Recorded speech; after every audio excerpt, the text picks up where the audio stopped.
Hello and welcome to News on NTA International. I'm Nancy Godi Angunihu. And on sign language is Precious Ozemena. First, the headlines. Chinese President Xi Jinping meets with U.S. Secretary of State Anthony Blinken. Putin rejects African leaders' peace plan to resolve Russia-Ukraine war. And President Tinubu to participate in Paris summit for new global financial pact.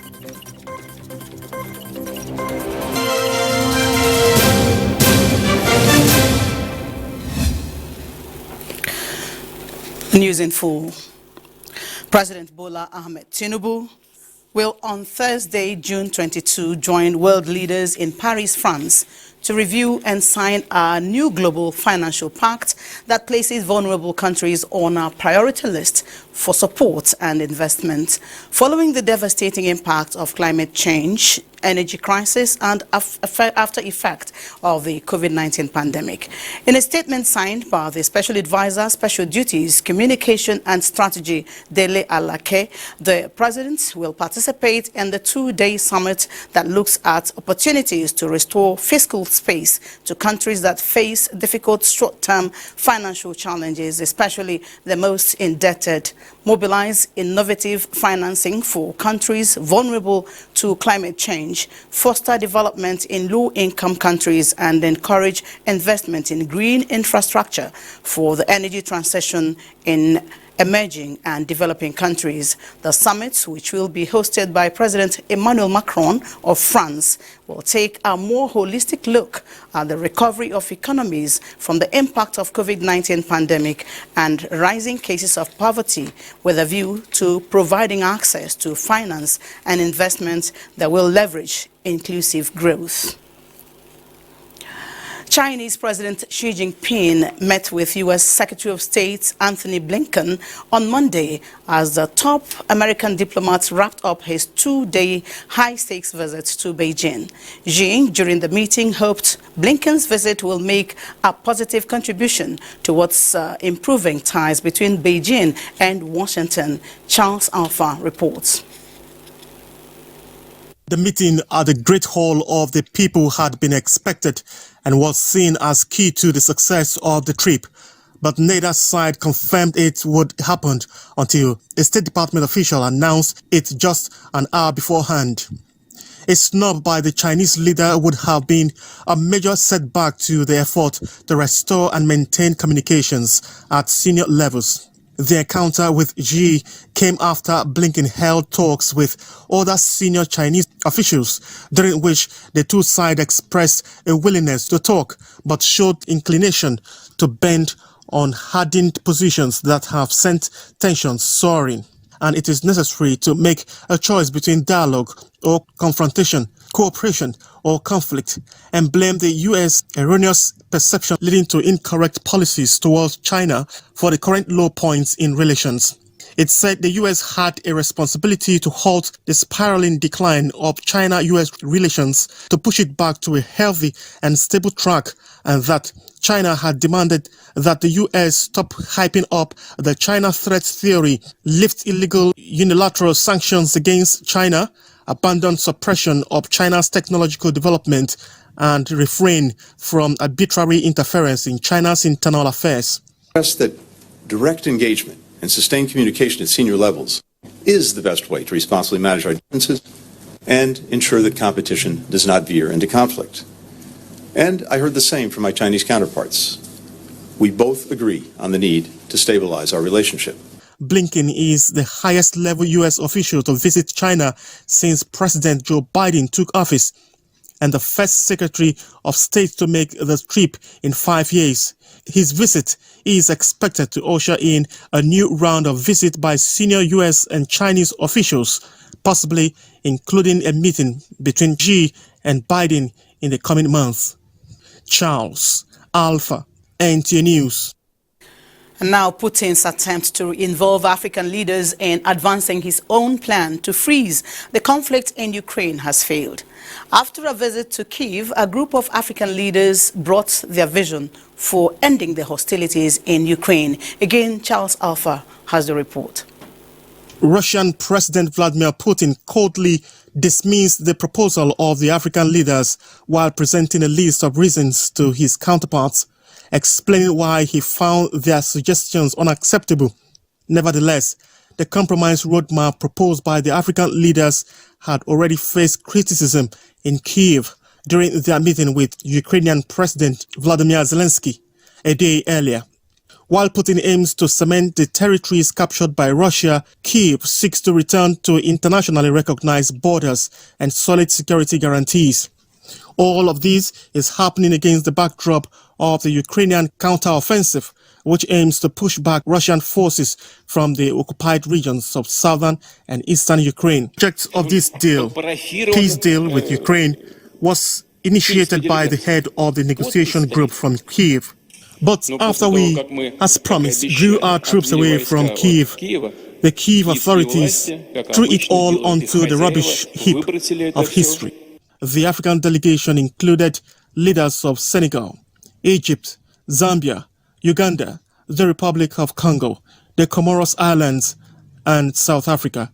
The most influential figure among them was Cyril Ramaphosa, the president of South Africa, who is set to host the BRICS summit in August, involving Brazil, Russia, India, China, and South Africa. South Africa currently finds itself in a rather controversial position as in March 2023, the International Criminal Court charged Putin with war crimes, and South Africa, being a member of the court, is obliged to arrest him if he sets foot on its territory. Charles Alpha, NTA News. And the prolonged conflict in Sudan will probably disturb the planting season, which experts say will begin later this month, and exacerbate food insecurity in the African country. Frama Pani reports.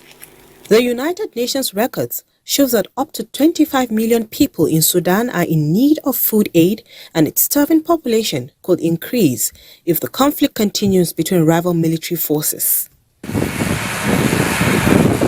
Al Jazeera State in central Sudan is one of the main agricultural hubs in the country, and preparations for the summer planting season are underway there. We're facing many challenges to make this season succeed. We're challenged by the closure of administrations in Khartoum because of the war, the supply of production material, and also irrigation. All of the sectors don't have enough finance in the wake of the exceptional conditions the country is going through. But we shall work on solving these issues. Haida Ahmed, a farmer, said with no signs of ending, the conflict might put millions of Sudanese people at the risk of famine. This year is exceptional due to the war. I call on farmers and Sudanese people to plant in any spaces that are available to help feed other people and challenge these difficult circumstances. We started preparing for the season despite all of the difficulties. Sudan's food security has been constantly disturbed by lingering instability and economic hardships. UNHCR said 1/3 of the country's 44 million people were food insecure before the current conflict broke out in April. Frama Pani, NTA News. Meanwhile, the National Defense College says it will continue to map out policies and strategies geared towards conflict resolutions and international best practices and the rules of engagement of the armed forces in defending the nation's territorial integrity. Commandant, National Defense College, Rear Admiral Murtala Bashir re-echoed this at a roundtable discussion on the crisis in Sudan. With more than 1.1 million refugees in Sudan, most from South Sudan and Eritrea living in camps and out-of-camp settlements or urban areas across the country, humanitarian organizations have been forced to relocate and the delivery of food and other services suspended. As the apex military institution in the country, we felt it is necessary for us to organize this roundtable so that we can come and brainstorm. We should come and interact and see how we can provide strategies for Nigeria, for the African continent, and maybe international organizations, so that we can see how this conflict, could be resolved as quickly as possible. Expectation to be able to give a very actionable recommendation, actionable and feasible action to the various components that are involved in the crisis and those that are also involved in managing the crisis. I'm very optimistic this morning that this seminar will come out with very vital and constructive idea about how to end this crisis in Sudan. An armed conflict between rival factions of the military government of Sudan began on 16 April 2023 when clashes broke out in cities, with the fighting concentrated around the capital city of Khartoum and the Darfur region. Going religious now, 1 week from now, more than 2 million Muslims performing Hajj in Saudi Arabia will observe major spiritual rites. So far, many, including Nigerian contingents, have performed a lesser pilgrimage known as Umrah. Correspondent Usman Aliyu reports that though authorities in Saudi Arabia are achieving ambitious expansion of the Grand Mosque, there is still the challenge of managing the crowd. Kaaba, the Muslims' holiest place on earth. The pilgrims always strive to pray here. Performing a single task is a great challenge. Every open space is filled up. But one thing is certain, at the Grand Mosque, worshippers have a degree of great tolerance irrespective of differences in colors, races and languages. The Quran says Prophet Ibrahim and his son Ismail built the mosque on Allah's instruction to serve as the first house of worship for mankind. Nigerians among the pilgrims continue to stream in the holy mosque, praying for themselves and the country to overcome challenges of our development in economy, security, peace and stability. Allah answer our prayer. And many countries are gathered here. This place is showing us how the day of resurrection is going to be. We all are here from different countries. We don't know ourselves. We mingle together. We do everything together. It's too good. With the major days of Hajj rites approaching, Saudi authorities caution international journalists to respect the sanctity of the Holy Land. At a visit to Saudi Arabian General Commission for Audiovisual Media, discussions center on the expectations and compliance to lawful guide for the media coverage of the Hajj. Side by side, Nigerian officials and the Saudi authorities commend each other for the mutual respect and understanding. As the countdown to the closure of Saudi Arabia airports for 2023 Hajj begin, remaining Nigerian pilgrims are anxiously waiting to be airlifted to the Holy Land. The assurance which the National Hajj Commission of Nigeria keeps saying will be fulfilled. In the holy city of Mecca, Usman Aliyu, NTA News. This is news on NTA International. Let's take a break. Thanks for staying with us. National Agency for Food and Drugs Administration and Control, NAFDAC, Director General Professor Mojisola Adeyeye has called on Nigerians to avoid the use of all kinds of herbal products that are not registered by the agency. This followed the arrests of some manufacturers of such products and the mop-up exercise carried out recently by the agency.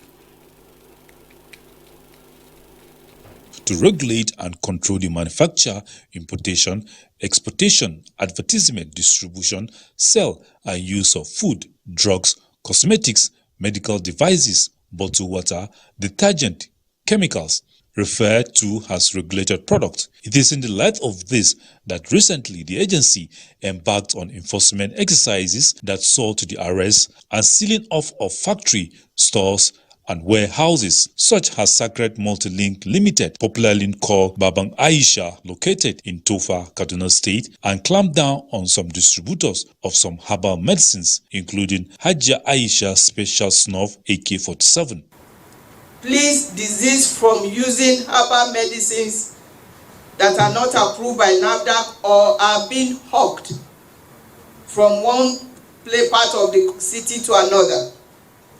Be assured that NAFDAC is doing everything to ensure that only safe and efficacious medicines, wholesome food, and quality regulated products are sold and used by Nigerians. The agency advised consumers of NAFDAC-regulated products to be watchful of drugs, food, and other regulated products they purchase and should not hesitate to report any suspicious activities within their environment to the nearest NAFDAC office. NAFDAC says it will continue to safeguard the health of the nation. Hamad Jabani, NTA News.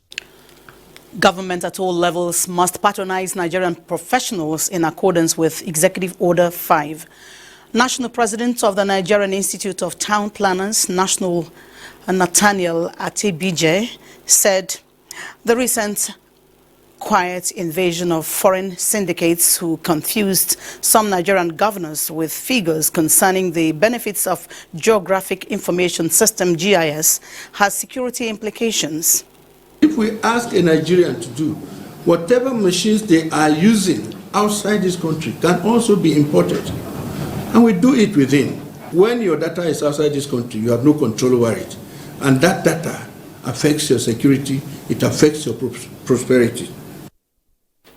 And planners are also advocating the establishment of a National Physical Planning Commission to ensure full compliance with all environmental laws. To set up institutions to implement the Nigerian Urban and Regional Planning Law, which was enacted about 30 years ago, such as the National Physical Planning Commission, to embark on the preparation of National Physical Development Plan. We call on the federal government again to restructure its agencies and create a single Ministry of Physical Planning rather than being an appendage to other ministries. The body urged people in positions of authority to rejig and restructure physical planning and environmental management policies, plans, and institutions in Nigeria to facilitate national growth and development. And we move on to electoral matters. The three petitioners in the February 25, 2023 presidential election have taken their turns before the Presidential Election Petition Court in adducing evidence in aid of their petitions. The petitioners, who have consolidated their petitions in line with the provisions of the Electoral Act 2022, are Atiku Abubakar, Peter Obi, and Allied People's Movement. Judiciary correspondent Dele Atumbi reports. The first petitioner to appear before the Presidential Election Petition Court was the Allied People's Movement. The petitioner is challenging the declaration and return of President Bola Ahmed Tinubu as the winner of the February 25, 2023 presidential election. The petition is based on the ground of alleged multiple nomination of the Vice President Kashim Shettima by President Bola Ahmed Tinubu and the APC. Counsel to President Tinubu and Kashim Shettima, Wole Olanipekun had earlier pointed the attention of the court to the recent judgment of the Supreme Court on the matter before it with similar facts. The Presidential Election Petition Court adjourned further hearing on the petition filed by the Allied People's Movement to 21st June 2023. In another development, Atiku Abubakar and the People's Democratic Party continued the pursuit of their petition by calling three additional subpoenaed witnesses. All the subpoenaed witnesses, who are presiding officers during the conduct of the presidential election, told the court of their inability to upload the presidential election results at their various polling units. So far, Atiku Abubakar has called 25 witnesses. During cross-examination, the witnesses agreed that the conduct of the election was successful during accreditation registration, voting, counting, and declaration of results. Counsel to the respondents in the matter objected vehemently to the admissibility of the witnesses' statement on oath. The matter was adjourned to Tuesday, 20th June 2023 for further hearing. Presidential candidate of Labour Party in the concluded election, Peter Obi, has equally called 7 witnesses since the hearing of his petition commenced. The petitioner has also tendered several documents which were admitted in evidence. The matter has been adjourned to Tuesday, 20th June 2023. In Abuja, Dele Atumbi, NTA News. A report reaching us now says President Bola Ahmed Tinubu, GCFR, has approved the immediate retirement of all service chiefs and the Inspector General of Police, advisors, Comptroller General of Customs from service as well as their replacements with immediate effect.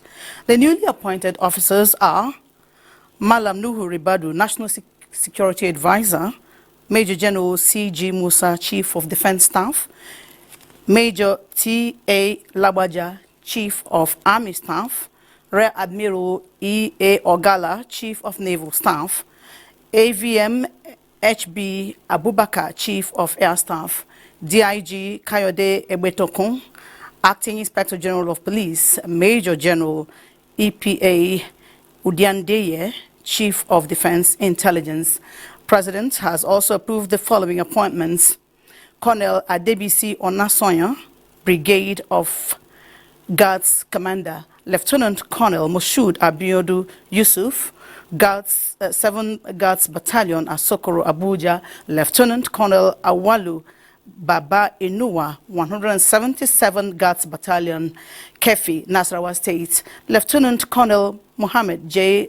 Abdukarim, 102 Guards Battalion, Suleja, Niger, and Lieutenant Colonel Olumide A. Akimwesote, 176 Guards Battalion, Gwagwalada, Abuja. Similarly, the President has approved the appointment of other military officers in the presidential villa as follows: Major Isa Farouk Audu, Commanding Officer, State House Artillery, Captain Kazim Olalekon Somonu, Second in Command, State House Artillery, Major Kamaru Koyajo Hamzat, Commanding Officer, State House Military Intelligence, Major T.S. Adeola, Commanding Officer, State House Armament, Lieutenant A. Aminu, Second in Command, State House Armament.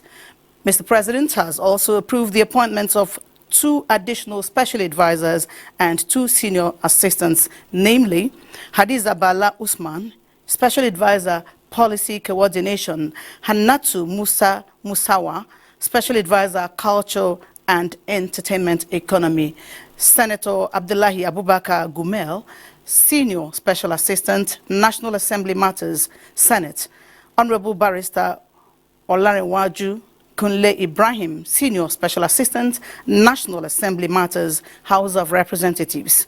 The President has approved the appointment of Adeni Bashiru Adewale as the Acting Comptroller General of Customs.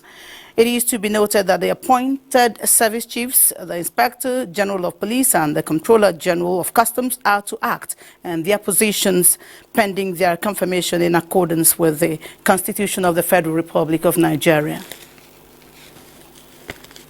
And that's it. And that's where we end the news. Thank you for watching.